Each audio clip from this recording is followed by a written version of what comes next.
damage reports. I mean, all kinds of. We got tree reports. They're down. We've got limbs down. We've had some power outages because of it. Coastal flooding out there. Take a look in Monmouth County, Monmouth Hills. We've got water in intersections out there. A number of hours to go with all this, and the rain has ramped itself up.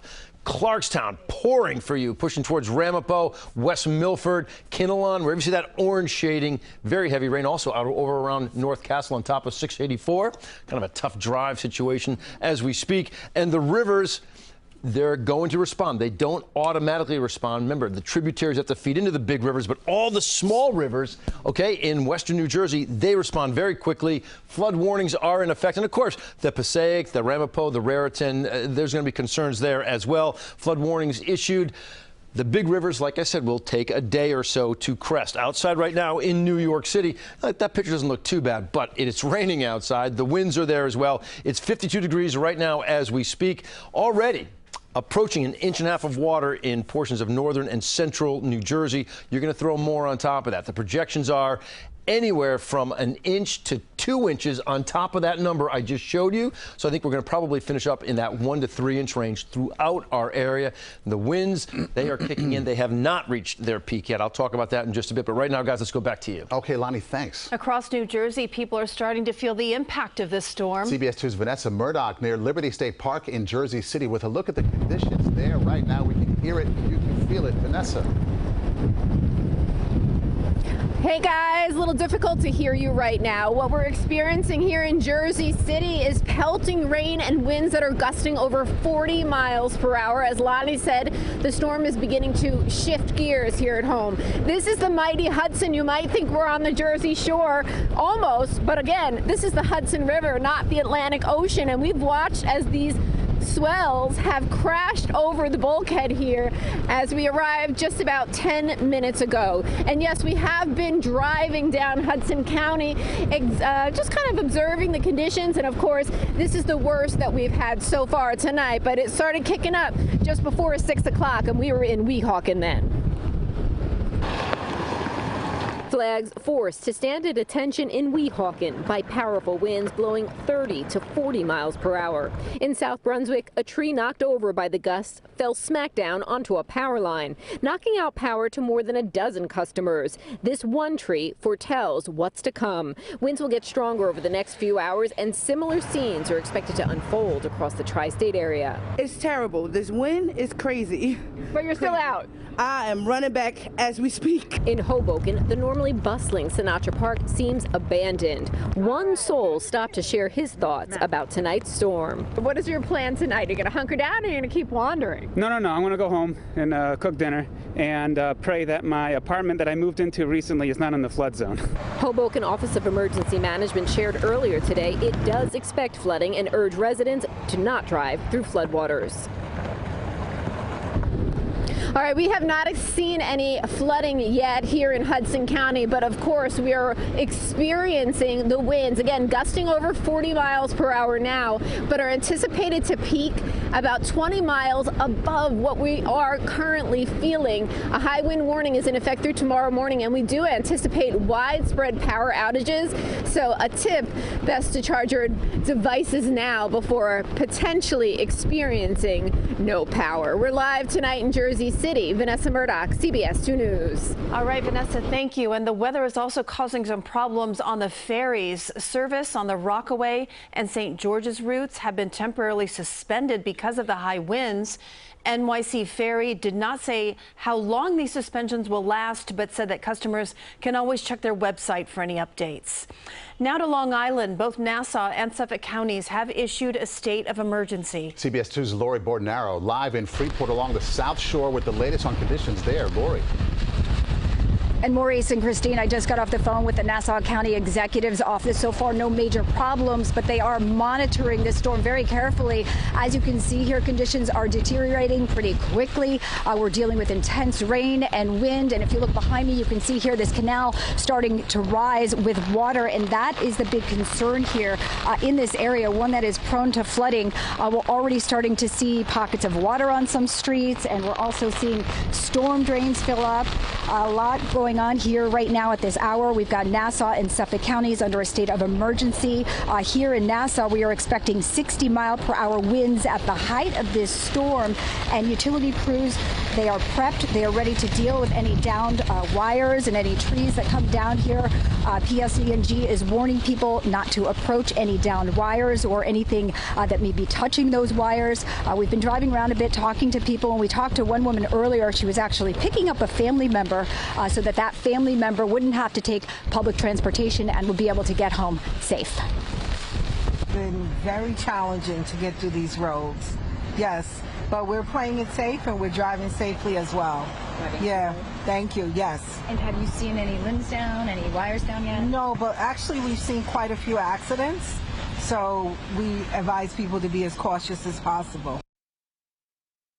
And the Office of Emergency Management also reminding people to charge batteries and make sure you have flashlights on hand in case of any potential power outages tonight. We're live in Freeport. Lori Bordenaro, CBS 2 News. Okay, Lori, thank you. And amid safety concerns with the storm bearing down, city officials are evacuating nearly 2,000 asylum seekers from that controversial shelter at Brooklyn's Floyd Bennett Field. The asylum seekers are moving to James Madison High School in Midwood. The city's emergency management commissioner, Zach Iskel, says the relocation is due to high wind concerns. Iskel says because the city does not expect major damage to the tents, migrants will likely be transported back to Floyd Bennett Field tomorrow, but it is unclear at this point exactly when. In New Jersey, people are bracing for the worst after dealing with severe flooding just a few weeks ago. CBS 2's Alicia Reed continues our team coverage now from Fairfield. Alicia. Christina Maurice, Governor Phil Murphy declared a state of emergency here in New Jersey that went into effect 3 hours ago. The rain, as you can see, is coming down pretty heavily right now, so there's no escaping it. And trying to hold on to an umbrella is futile. Behind me here, we see sandbags. We're at the Fairfield Public Library. People have been coming in and getting those sandbags. People are taking advantage of it. It is being made available to Fairfield residents. And one man took quite a bit of time filling sandbag after sandbag, placing them in his car. The sand has been sitting in the rain since this afternoon, so as you can imagine, those bags were wet and heavy for him. But what's more important right now is securing homes and property from flooding, and the sandbags will help do just that. In the nearby town of Wayne, residents are preparing for the worst. Businesses closed up shop early, and so did some schools. They wanted to ensure they didn't get caught off guard or trapped. Now, during last month's storm, homes, streets, cars, and basements were flooded, and the mayor of the township of Wayne says they are prepared for any emergencies. We have our emergency management team. We've opened our mobile command center. We have people to evacuate you in 5-ton trucks, but last month we just evacuated over 100 people from their houses and from motor vehicles. So the key is to get out early and protect yourselves and protect your family. Now, we're told all emergency management offices are on call, and that includes the Marine unit. Again, the rain is coming down quite heavily here in Fairfield, and so officials are warning people, if you don't need to be outside, stay off the roads. Live in Essex County, Alicia Reed, CBS 2 News. Thank you, Alicia. And as our storm continues here, we invite you to safely send in your pictures and videos. Share them with us by going to cbsnewyork.com/photos. You can also scan the QR code there on your screen. Your photo or video could be featured on air or on our website. And stay with CBS 2 for the latest track on the storm. We'll have live updates on air and on our website, cbsnewyork.com. And our morning team will be on the air early when we are in the thick of it tomorrow morning starting at 4 a.m. Still ahead here tonight, a tunnel found under a synagogue, and it's linked to a bizarre brawl with cops. Tonight, new details on where the passageway came from. And it's been months since that cargo ship fire claimed the lives of 2 firefighters. Now their friends and family share what they believe went wrong. But first, former President Trump back in court. His lawyers' arguments as to why he can't be prosecuted in his election interference case. And we're keeping an eye on the storm that is hammering our area right now. We'll be right back with more of our continuing coverage.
Welcome back. Tonight we are right now in the thick of a powerful storm that is pounding the area. Just the beginning of a hammering that's going to take several hours.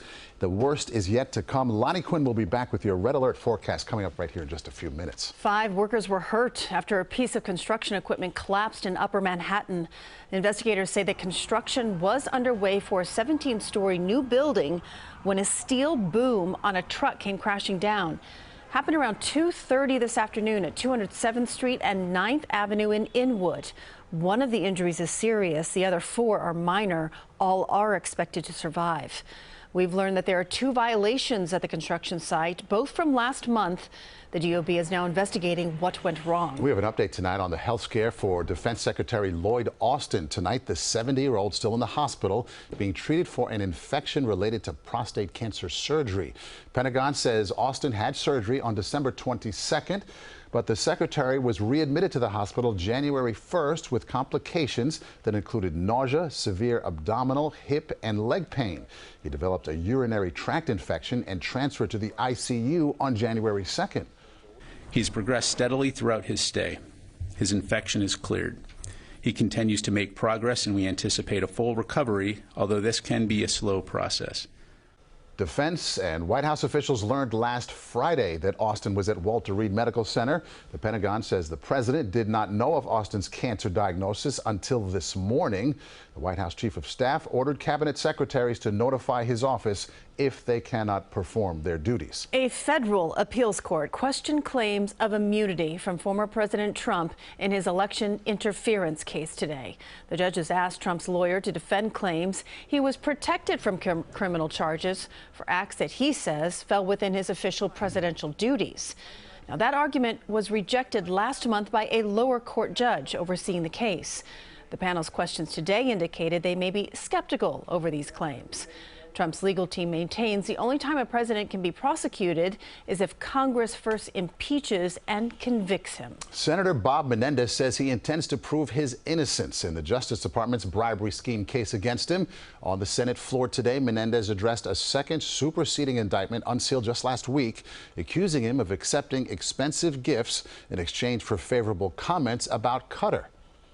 The sensationalized allegations are now creating a rising call for my resignation, despite my innocence, and before a single piece of evidence has even been introduced in a court of law.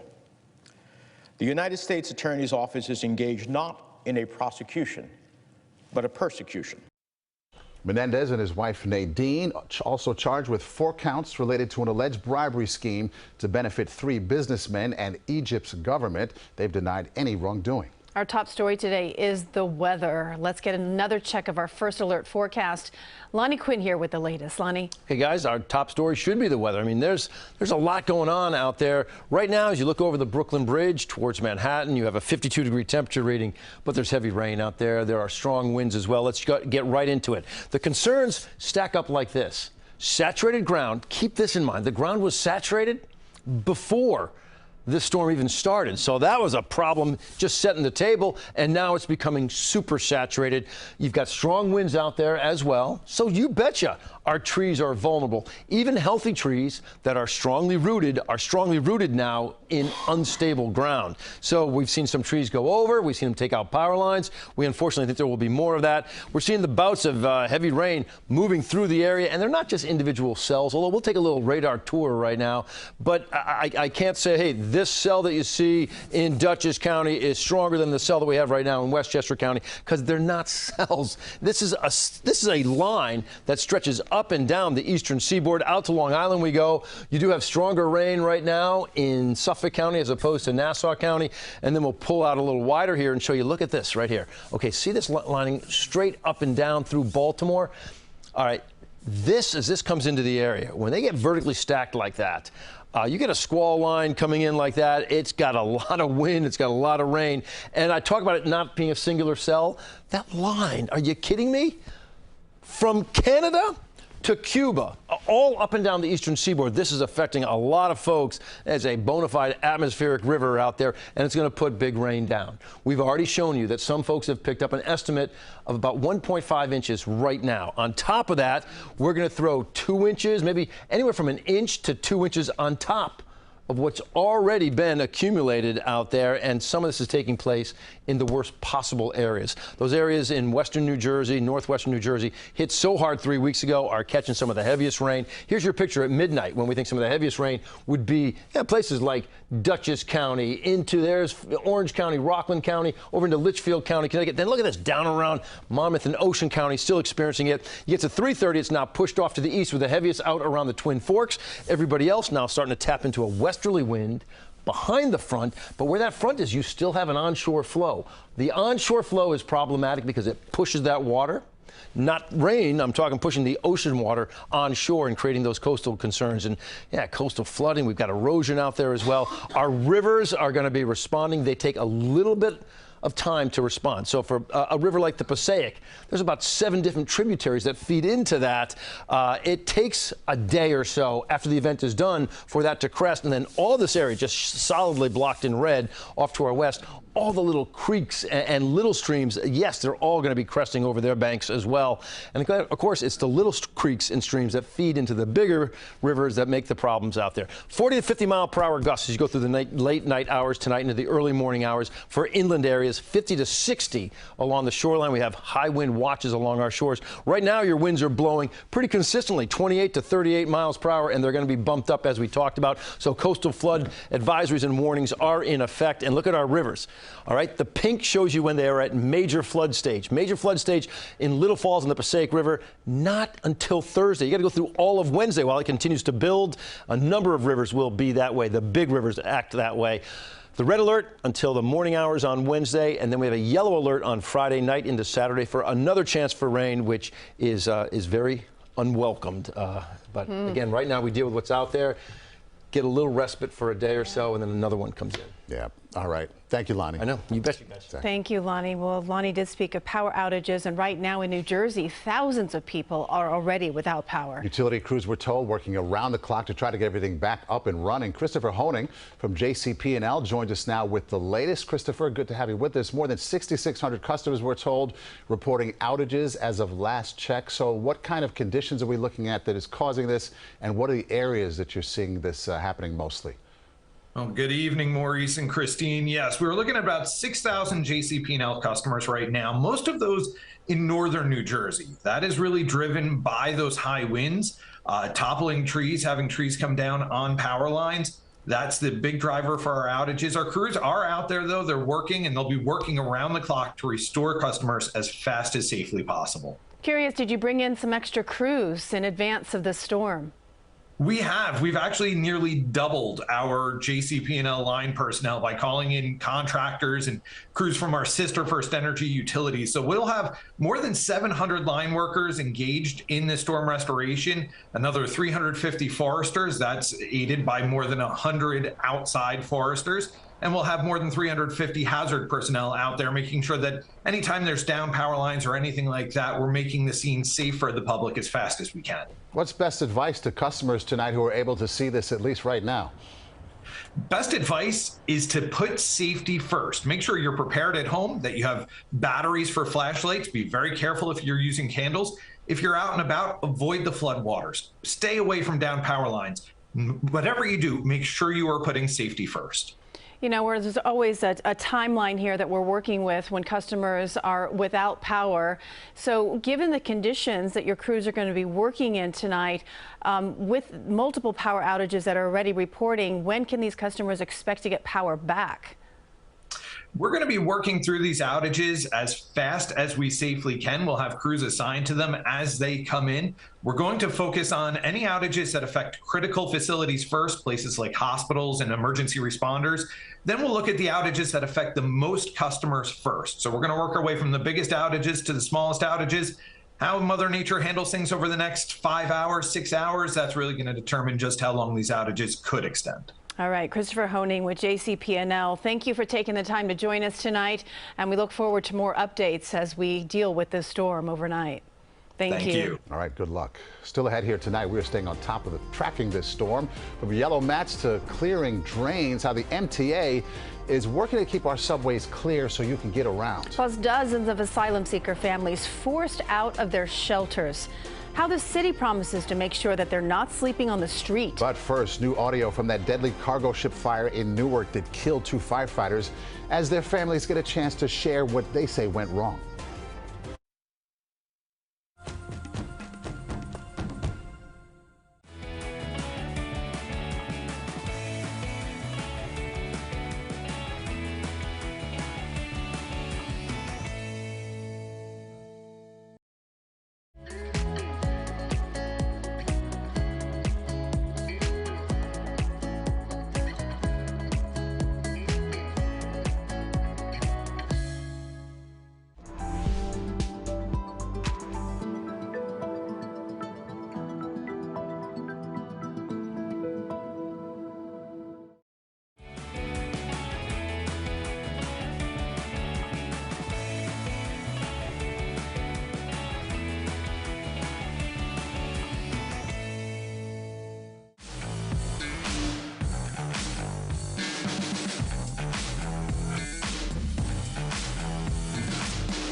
Some new information about July's deadly cargo ship fire in Port Newark as the Coast Guard previewed tomorrow's public hearing. CBS 2's Jessica Moore was there.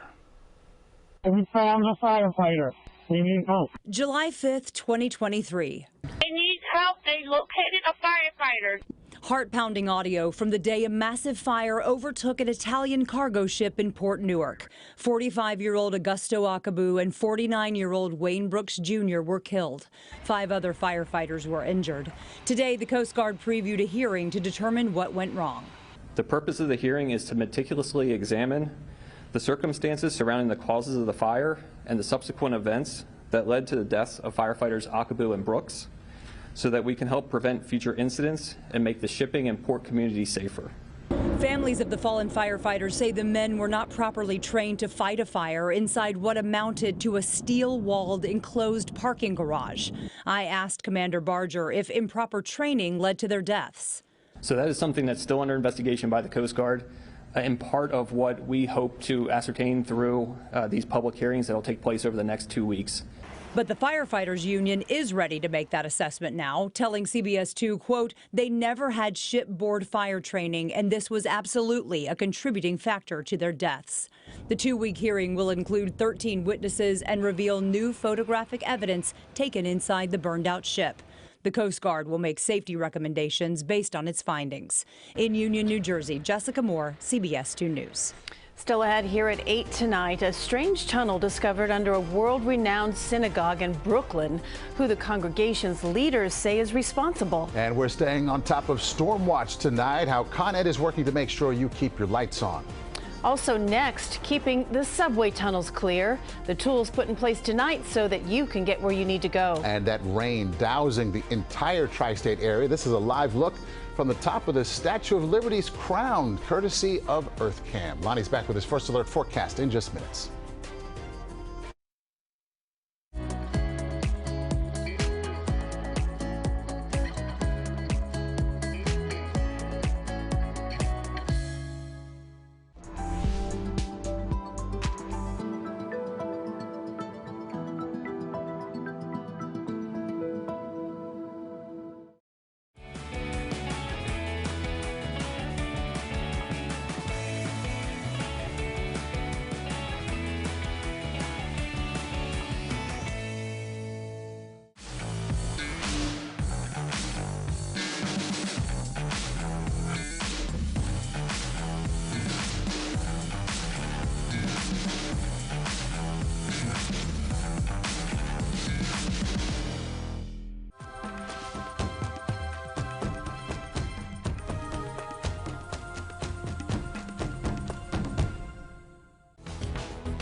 Right now, a storm slamming the tri-state, getting stronger by the hour. We are monitoring conditions and damage reports across the tri-state.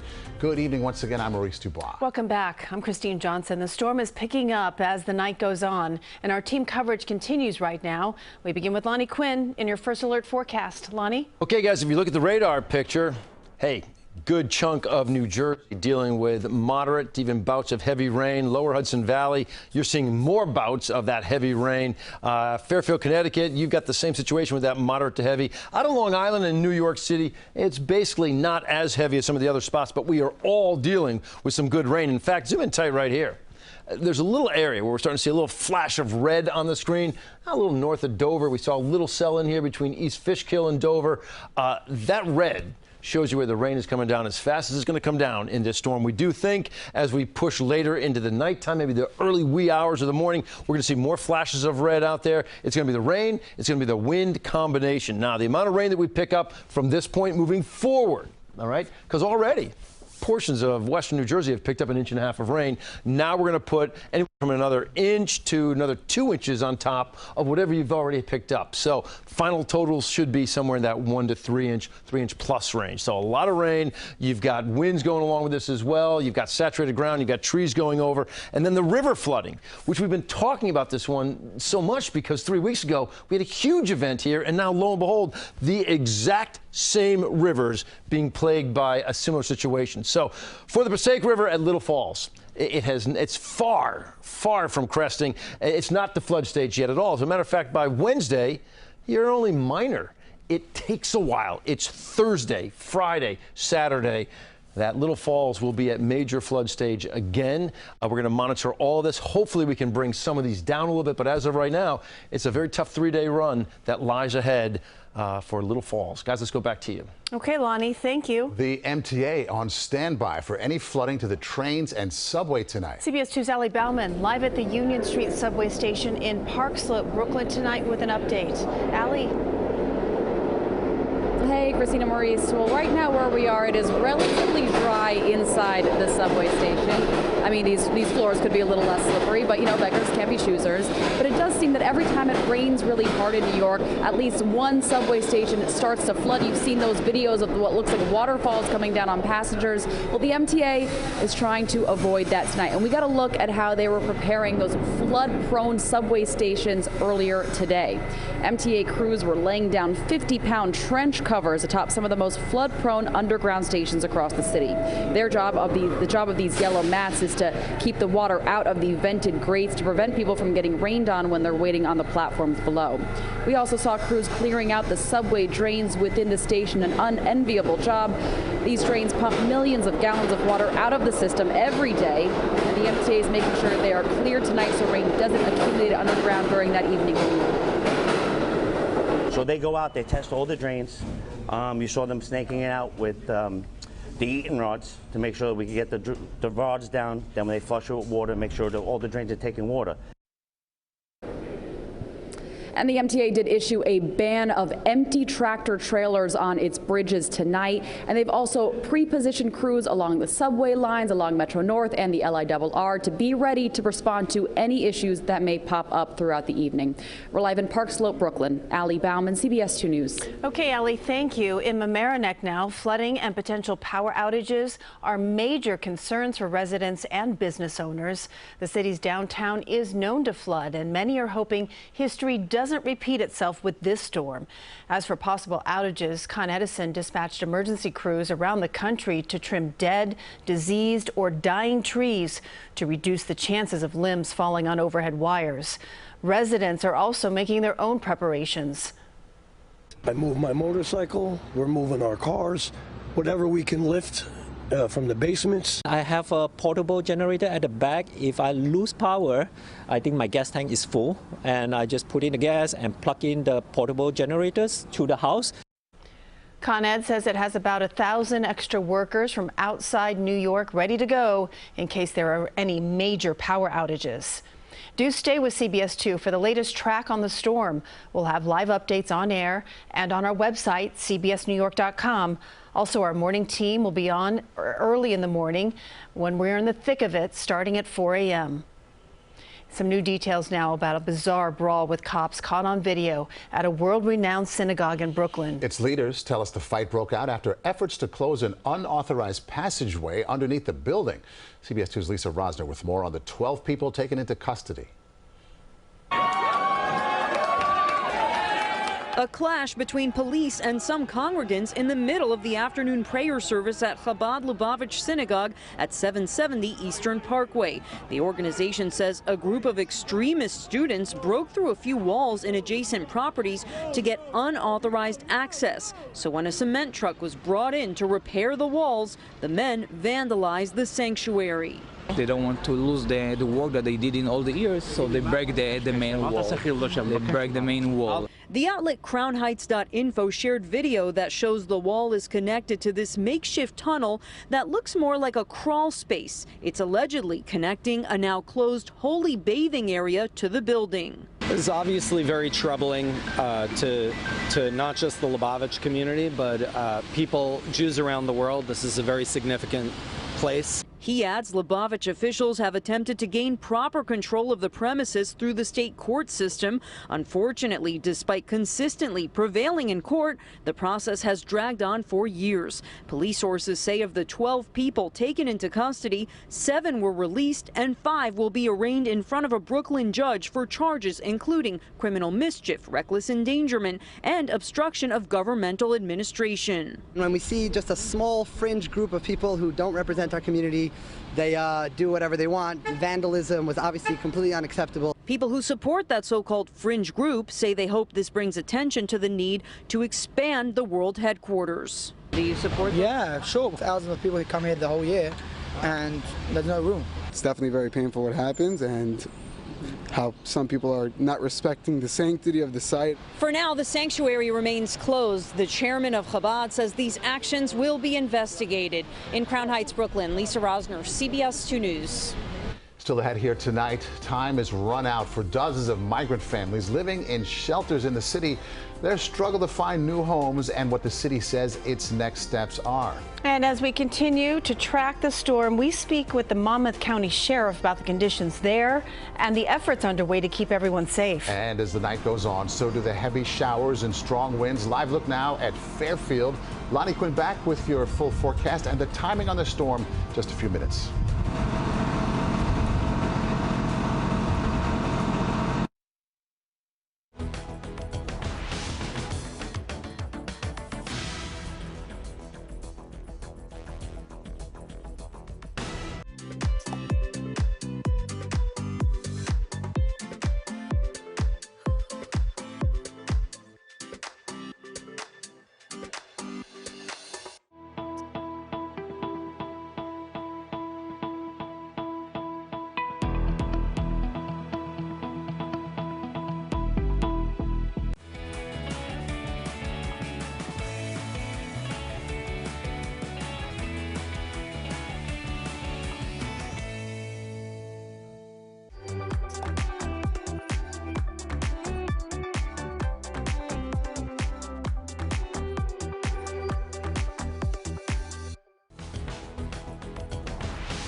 Some of the migrants who have been living in city shelters were evicted today. They're part of the first wave of families with children impacted by the city's 60-day rule. CBS 2's Natalie Dudridge spoke to asylum seekers at the Row Hotel in Midtown.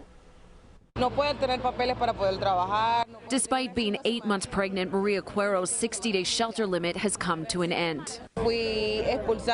She says, "We don't want to live like this. We'd like stability because of the baby, get a job, which is the hardest thing." Cuero is one of 40 asylum-seeking families forced to move on or reapply after their 2 months was up. Part of a strategy the city hoped would free up shelter space for the hundreds of new migrants arriving weekly. My teams have moved heaven and earth to work with families to help them to identify their next steps. But Angel Blanco, also from Venezuela, tells us 60 days wasn't enough time to find work and a home for he and his son. So he must reapply at the Roosevelt Hotel Processing Center. To kick families out of shelter in the middle of wintertime, to displace kids from their school in the middle of the school year is honestly one of the cruelest things. City Controller Brad Lander questions the city's policy and calls it poorly communicated and executed. We are launching an investigation under the powers granted to the Controller's office. City officials responded they're working to keep families who reapply to shelters near their children's school. Prioritize their kids that are in elementary school to be able to stay in the same school with hotel placements in the district nearest to that school. Other families have already been reticketed to be reunited with friends and family. Julie from Haiti tells us in French she's one of the lucky ones. After being evicted, a friend in Maryland invited her family to stay with them. But John from Colombia and his family hauled their luggage to the Roosevelt Hotel after being evicted from the Row. They still don't know where they'll go. The Adams administration said they will not let them sleep on the street and have been working with families to place them in temporary housing for an additional 60 days. In Midtown, Natalie Dudridge, CBS 2 News. All right, let's get back to Lonnie Quinn, your first alert forecast. We are in the thick of it now, Lonnie. You betcha. I keep checking in on the current stats out there. I'm watching the rain numbers go up. I'm watching the winds get stronger out there, and we're still going to continue to climb. Again, that window I keep telling folks from right now until about 3 a.m. Somewhere between that time period is where you're picking up the worst that the storm has to offer. Probably right around the midnight hours, I think, where we're going to be peaking. But right now, Brooklyn Bridge, obviously low cloud cover out there because you can't see much of anything. There's heavy rain, there's wind as well. Temperature, you know what? That's a story right there. It's 53 degrees. Sun has set, temperatures are going up. All right, they're going to continue to go up. In fact, I would not be surprised to see the high temperature on this day, sometime around midnight, be 60 degrees. How's that? That's why we're talking rain, not snow with this system. And here's your winds right now. 38-mile-per-hour gust currently in the city. A 40-mile-per-hour gust in White Plains. 40-mile-per-hour gust. That's a tropical storm force gust, and we are catching it with this storm. The other problem is they're coming in right off the water. You see that? They're just whipping in, so they're pushing all the ocean water onshore. Coastal flooding is a problem out there. We're going to see more of that. Now, we already see some of it, and I'll point that out in just a moment. But look at the winds. I showed you a 40-mile-per-hour gust in Westchester. Everybody has a chance for some big winds out there. The coastal areas see the strongest winds. A little bit later, late night tonight, maybe some 50, 60-mile-per-hour gusts, maybe even a little bit stronger out there. You go inland, 40 to 50-mile-per-hour gusts, and some of those, as I showed you, have already verified. We got a long way to go with this storm. So look at all the storm reports. I mean, look, there's heavy rain for all parts of our area. Now, there's breaks in between where it's heavy to light to heavy again. But, George, you click on some of these. You can click on any of these and gives you a storm report. So in Hackettstown, you've got some flooding out there along with downed wires on US 46. We'll take you elsewhere to Bergen County. We've got wind damage there as well. Wires down on Belleville Turnpike. I mean, we're just seeing more and more of this. And then along the shore, Suffolk County, you've got a downed tree on Southern State Parkway. I keep clicking on these. I'm going to find these things all over the place. Ship Bottom, you've got flooding that's in portions of on portions of the roadways, closing down some lanes. Unfortunately, there's just so much of that to point out because look at the size of this system. Now, the engine driving it all is back here. There's your low pressure system. Here's the associated cold front, and it's where you see. all right, that bright red line, all right, that's where we're going to tap into the worst of this. So flood alerts are in effect at our coastal areas. Anybody who's got a shoreline has to be concerned with coastal flooding, either a warning or an advisory. The potential for the toughest situations would be for about 2 to maybe 2.5 feet of inundation. That means you take your typical high water mark and add another 2.5 feet on top of that. Particularly concerned with the morning high tide, anywhere between 6 and 9 a.m. I think that's where we could be seeing some of the worst of it. So here's your picture at 8:30. We're starting to see more of those little flashes of red out there. The red shows you the heaviest rain, and it just holds true all the way until 12:30. My goodness, that's 4 hours of what we're dealing with right now. And then after that, it pushes out to the east end, and by 3:30, it's just nipping at Montauk. Everybody else has settled down. You got a westerly wind. It's more concerning when you have that wind coming in off the water, which will still be affecting like Block Island and Montauk, perhaps. Everybody else, more of a westerly wind at that point in time. So the coastal flooding, it's not as bad, all right? You want that if a person wanted. Nobody wants it, but coastal flooding is really brought about by those winds that come in right off the ocean. So from now until 3 a.m., we're going to get waves, no pun intended, but waves of rain and wind. And speaking of which, the waves are going to be big as well. Winds can gust over 60 miles per hour, as I showed you, along the shoreline communities, 40 miles per hour or more inland. We've already seen 40. I think 40 to 50 is possible inland. Coastal flooding is likely, and we talked about that Wednesday morning high tide cycle. Be careful of that. And the rivers are already responding. No one river is at flood stage yet. We've just started, but they're already starting to respond to this afternoon's rain, and we have a long way to go through the overnight hours. So across the board, the red alert stays in place through tomorrow morning. Now, the one thing I want to point out is the rivers, plenty of the big rivers, like the Passaic, for example, will not even be cresting until Thursday. That's when you're going to get to your major flood stage. So the storm is long gone by Thursday. In fact, the weather on Thursday is fine, and that's where I think we could start to see the real problems with the Passaic. And then on Friday, there's more rain that comes to the area. And on Monday, there's another system. That one's borderline temperature. It may be snow, maybe rain, but yet again, another chance for more precipitation. That I want to get this one behind us, and I want the earth to just settle down for a bit, because right now you just can't put any more rain on top of it. Active start to 2024, huh? This has been so active, right? Not if, but when this happens. So, all right. Thank you, Lonnie. Our morning team is starting early tomorrow to make sure that you're covered through the storm. We'll be on a half-hour early beginning at 4 a.m. Sports is coming up. Otis Livingston now with the preview. Oh. Yeah, Nets taking their game across the pond to Paris, continuing the NBA's global initiative. And after winning the national championship last night, Jim Harbaugh has climbed to the top of his profession, and the controversial head coach has improved his standing where it really counts, inside his family. That more coming up after the break.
This is CBS Sports New York, presented by Ford. Knicks are on a roll. Yeah, keep the good times rolling in the new year. The red-hot Knicks back home to face the lowly Trail Blazers. Knicks have won 4 straight, including the last 2 on the road. Meanwhile, the Nets are on the road, a long, long way from Brooklyn. Team in Paris this week to face the Cleveland Cavaliers on Thursday. But, of course, the Nets doing some sightseeing in the meantime. Nice photo op in front of the Eiffel Tower. This is part of the NBA Global Games, an initiative by the league to expand the fan base beyond the U.S. and Canada. Energy of the fans and playing a game that's a little bit different than usual adds extra motivation for sure. But, you know, we need the win regardless with where we are in the season, and just understand that every game matters. One of the big pieces of a trip that's this long and obviously overseas and kind of away from the normal routine is we get a chance to really build some extra camaraderie that other teams may not get to do. All right, hail to the victors, valiant, hail to the conquering heroes. The University of Michigan Wolverines smoked the University of Washington Huskies 34-13 last night to win college football's national championship, its first in 26 years. But it was not without controversy this season. Jim Harbaugh suspended twice because of a sign-stealing scandal. All they did was go undefeated 15-0. Harbaugh able to dodge the Gatorade bath right there. He knew it was coming. He's pretty agile, but he couldn't dodge that second one. With the national title, he's at the top of his sport, and he finally becomes a somebody in his successful family. I can now sit at the big person's table in the family. They won't keep me over there on the little table anymore. My dad, Jack Harbaugh, won a national championship, and my brother won a Super Bowl. So it's good to be at the big person table from now on. He can also speak at Thanksgiving now. Look at all the privilege that he has now after winning a natty. You know, watching the game, every time that running back from Michigan got the ball, it seemed like he went for like 40 yards. Well, both of the running backs. Yeah, they were killing them. Yeah, a lot went right last night from Michigan. Good for the Harbaughs. Yeah, nobody. Remember that a few years ago when they were, whatever. Think so. All right, one more look at this pounding. All right, so look, you're catching some of the worst of it right now. You're going to continue to catch what you're getting right now, if not a bit more intense as you get into the late night and overnight hours. I keep saying 3 a.m. is about the time when it sort of gets turned off for most people. We'll still be out around the East End, and then it's more watching the rivers. The rivers are going to take a good day or two to crest. But then 2 days after the storm is over, by Friday, look at that. You have a yellow alert for another dousing of rain that's going to come in. Right now, the projections are for about a ½ inch to an inch of rain, which isn't earth-shattering, right? Except it's coming on the tails. Yeah, we don't of just need it. Picking up, 2-3 inches of rain. So don't need any more. I think that's going to exacerbate things. Sure will. All right. Thank you, Lonnie. Okay, guys. Thanks for joining us here at 8 o'clock. I'm Christine Johnson. I'm Maurice Dubois. Don't forget to join us at 11 o'clock for CBS 2 News on Channel 2. And for Otis, Lonnie, the entire CBS 2 News team, have a good night. Stay safe. We'll see you later.